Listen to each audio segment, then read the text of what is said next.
Caseus, Jedi Master. Chapter 4. The following weeks were spent teaching Liara more basic techniques, pulling objects towards her, improving her footwork in Form 1 combat, and meditation. More meditation than Caseus had done in a long time. He'd forgotten how much calm meditation and introspection aided him in his daily life. For 8 years he'd simply pushed aside his problems, hidden them beneath his work. But for the first time in so long, he felt he was able to confront his fears and insecurities inside the comfort of his own mind through the Force. It certainly helped as well to have someone to meditate with. Liara may have still been trying to understand the full purpose of meditation, but at the very least she was willing to participate and learn. Something Dravok never saw a need for when Caseus trained under him. Maybe, Caseus thought, that's part of why Dravok was withdrawn and bitter. He never really took the time to look inward and examine himself. Maybe he was afraid of what he would see if he did. Caseus had more or less come to terms with many of his own mistakes, chief of which being that under Dravok, he delved too far into the darker aspects of the Force, something that he regretted deeply. Had they killed Vader, though the galaxy would have been spared any more torment under him, nothing would have changed what happened. And Caseus knew that the void of empty anger would have never left. Now he had something. Someone to give his life purpose again. And that was Liara. During a particularly warm afternoon, Caseus was running Liara through her balance exercises. She'd improved greatly in this regard. He could tell that Liara was slowly becoming more receptive to the Force and its gifts. Concentrate.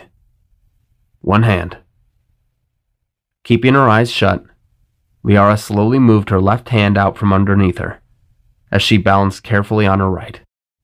Slowly, however, her arms started to buckle, and before she could regain her balance, she toppled over onto the grass with a thud. Ow! Caseus sighed and helped her up. Focus, Liara. That's the key. Focus. I know, but... I know. It can be frustrating at times. But remember, you're still learning. Every Padawan struggles early on. The important thing is persistence. But isn't there an easier way? Caseus got down and looked Liara in the eyes. Liara, there is no easy path to becoming a Jedi. Many promising Padawans have tried to take the quick and simple path, cutting corners, focusing on one particular element of their training, and it rarely ends well for them. I don't want that for you. What do you want? I'm trying my best. What I want is for you to grow into a greater Jedi than I will ever be. That's what I want from you. That's why I don't want to cut corners. There's so much potential in you, Liara. I want you to achieve it the right way. Liara smiled and stood back on her feet. Okay. What's next? For right now, focus on your footwork for your combat lessons.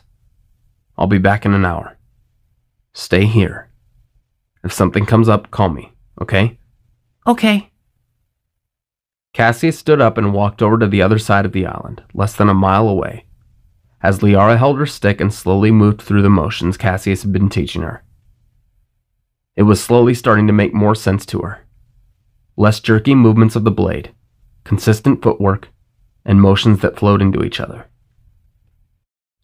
As she attempted another sequence, her foot snagged on a rock, sending her tumbling into the wet sand, soaking her hair. Upset and altogether frustrated, she stood and threw her stick down, before heading into the ship to clean her hair. Caseus, meanwhile, was setting up something very special that would hopefully help her like it helped him in the past. As he worked, he thought he heard something rustling from the bushes nearby. Looking up, he saw nothing. Shrugging it off, he returned to his work. Back in the nebulous, Liara had washed her hair and face and was finishing her hair in the mirror. As she tied it back into a ponytail, she looked carefully at her hair and began to braid a strand of it. Within a few minutes, she had braided a very uneven strand on the side of her head, smiling into the mirror before going back to the beach. An hour passed and Caseus soon returned to the beach, seeing Liara carefully moving her stick in a circular motion around her. He was surprised to see how focused she was. The last thing he wanted to do was interrupt just as she was getting into this state of concentration. Keeping his distance from behind a few tall rocks, he watched her movements and smiled, thinking back to his training at the temple. He wished he could have shown her their ancient home, trained her properly in the temple training grounds, the quiet meditation chambers, introduced her to Sarah and Corbin. Things could have been so different. Liara finished and carefully twirled her stick like a baton and laughed as Caseus walked over. "What did you do to your hair?" Liara looked at him and touched her braid. You said that the Jedi had braids. I want one.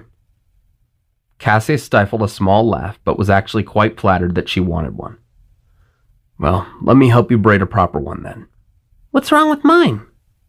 "Well, for starters, it's supposed to be on the right side. Behind your ear, not in front. Here." Caseus stooped down behind her and began to braid her hair in a traditional Padawan braid. He was surprised he could still do it, especially since it had been nearly a decade since he had his. After a few minutes, he stood as Liara looked at her reflection in a puddle of ocean water and laughed. You had one of these? We all did, in one way or another. It was a sign of our commitment to becoming Jedi. So I want to know, Liara, are you committed? Absolutely. I'm ready. Well then follow me. I've got a new exercise for you.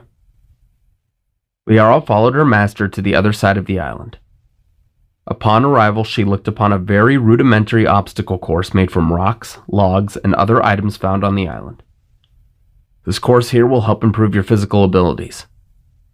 You're going to start by running up that log and leaping across this gap. You're going to land right here on this log and keep your balance. From there, you'll climb this rope up the tree and retrieve the blindfold. When you get down, put it on, and we'll jump right into your deflection exercises. The goal will be to complete it faster every time until you can do it in your sleep. Liara was looking at the course, trying to figure it all out in her head. Okay. Ready to give it a go? Liara nodded and got into position. Go. Liara ran up the steep, tall log and stopped completely when she reached the gap. Jumping across, she missed the other log and tumbled onto the sand, knocking the wind out of her. You okay? Liara gasped and got up, holding her stomach. Liara, if you need to, we can take a break. No, I can do it. Liara went back to the start and ran up the log again, full speed, and jumped across the gap, this time landing on the thin log and wobbling back and forth trying to find her balance. Focus. Remember your exercises.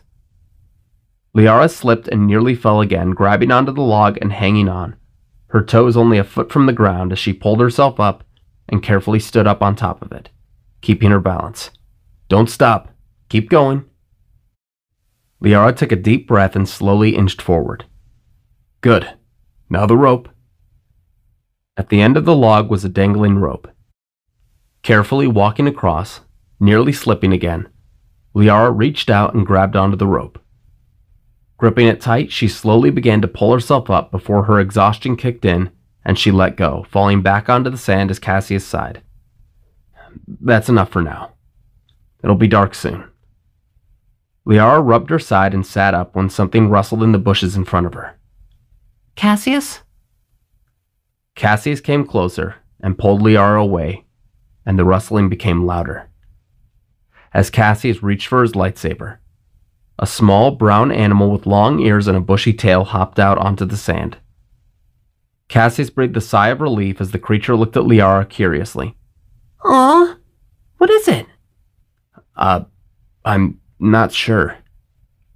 Caseus stared in confusion. He wasn't exactly familiar with the fauna or indigenous species of Chandrilla. At the very least, however, it didn't seem threatening. The animal hopped closer, sniffing at Liara's boots as she laughed. "Careful, Liara. We don't know what this thing is. It could be..." The beast got closer and began to sniff Liara's hands as she slowly patted the top of its head. "Dangerous?"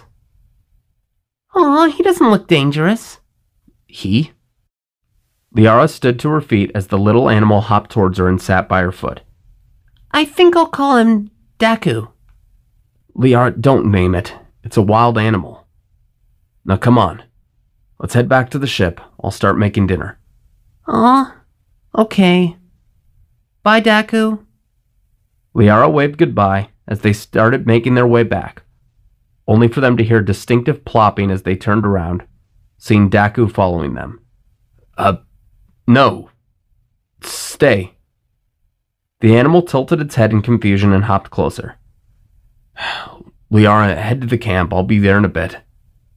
Liara kept walking as Caseus picked up the bizarre creature and walked over to the bushes, setting it down. "Stay." Turning back, Caseus started walking again, only to hear the plopping sound once more as Daku followed. "No!" Caseus picked him up once again and this time set him even further away, before running full speed back to the camp, stopping to catch his breath. There we go. As he looked up, however, he saw Daku emerge from the nearby bushes and sit down by his feet. "Boy, you are persistent." Daku tilted his head again as Caseus sighed. "Fine." Caseus walked over to the nebulous as Liara smiled widely, seeing the animal again. Daku! Caseus, can he stay? Well, he's certainly not going to leave. Maybe he just wants some food, so he can stay while we eat, but that's it. He's gone in the morning. Okay. After setting up the fireplace, Caseus began to cook a few vegetables, occasionally breaking off a piece of zacaba and handing it to Daku, who happily chomped it down. Caseus? Was it scary not having a family? Well, it was certainly difficult at times. Your family is your blood, after all. They're the closest people you have. I didn't have that. But my friends and my master, we all became like a family. The Jedi Order was kind of like one big family in a way.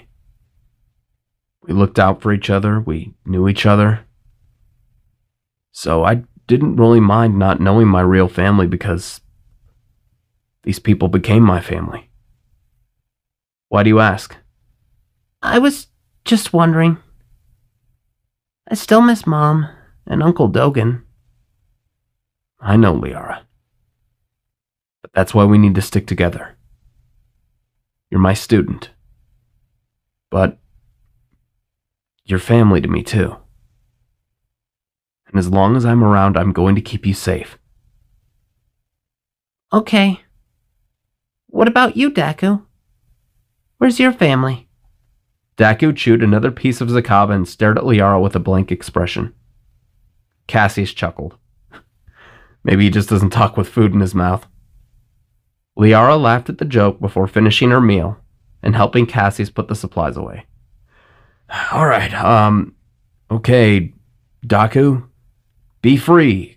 Go on, run. Seriously, go. Daku simply sat and looked at him. You are really not making this easy. Fine, whatever. Stay out here. Caseus grabbed the supplies and set them into the storage compartment and walked over to the bed where Liara had already begun to doze off. Good night, Liara. We'll see you in the morning. Liara stirred and rolled over as Caseus walked to a large padded mat where he laid down and rested his head.